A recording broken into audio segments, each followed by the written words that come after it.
এসজিবি স্কুলে সকলকে স্বাগতম। নতুন কারিকুলামে যে ষান্মাসিক মূল্যায়ন আগামী জুলাই মাস থেকে শুরু হতে যাচ্ছিল, তার রুটিনের কিছু সংশোধনী আসছে।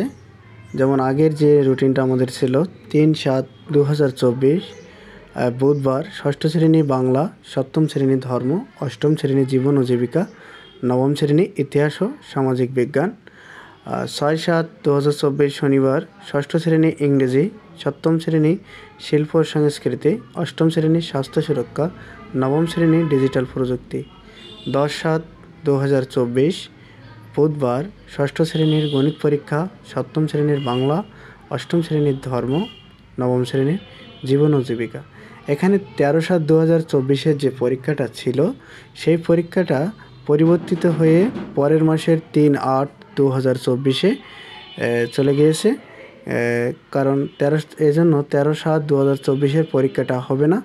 সেখানে ১৫/৭/২০২৪ থেকে ৩০/৭/২০২৪ রুটিন যেটা ছিল সেটা বহাল থাকবে এবং ১৩/৭/২০২৪ পরীক্ষাটা ৩/৮/২০২৪ শনিবার ৬ষ্ঠ শ্রেণী বিজ্ঞান, ৭ম শ্রেণী ইংরেজি, ৮ম শ্রেণী শিল্প ও সংস্কৃতি এবং ৯ম শ্রেণী স্বাস্থ্য ও সুরক্ষা এই পরীক্ষাটি থাকবে এবং ষান্মাসিক মূল্যায়নের এই রুটিনটি বহাল থাকবে।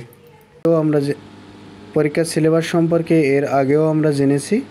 আমাদের বোর্ড থেকে প্রত্যেকটা শ্রেণীর যে সিলেবাসটা দিয়েছে, প্রত্যেকটা বিষয়ের একটা পৃষ্ঠা তারা দিয়ে দিয়েছে। সেই পৃষ্ঠা অনুযায়ী পরীক্ষা থাকবে এবং আমরা জানি যে আমাদের এর মধ্যে 2 ঘন্টা যে রিটেন পরীক্ষাটা হবে, এই পরীক্ষাটা আসলে কিভাবে হবে, স্কুলে স্যার ম্যাডামরা যে পিআইমূলক প্রশ্নগুলো আমাদেরকে করিয়েছে বা পিআইমূলক যে প্রশ্ন প্লাস ছক বিভিন্ন প্রেজেন্টেশন এসে এর ভিত্তি থেকে যে কোশ্চেনগুলো থাকবে, এই কোশ্চেনের উপর ভিত্তি করে আমাদের এই 2 ঘন্টা রিটেন পরীক্ষাটা হবে বলে আশা করা যায়।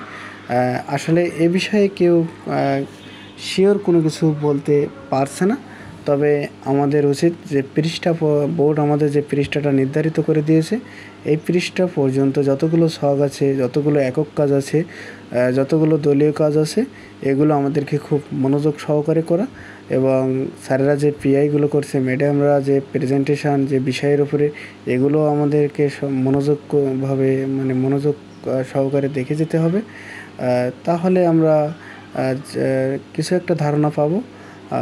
আশা করি সবাই মূল্যায়নে ভালো কিছু করবে, এই আশা ব্যক্ত করে সকলকে ধন্যবাদ।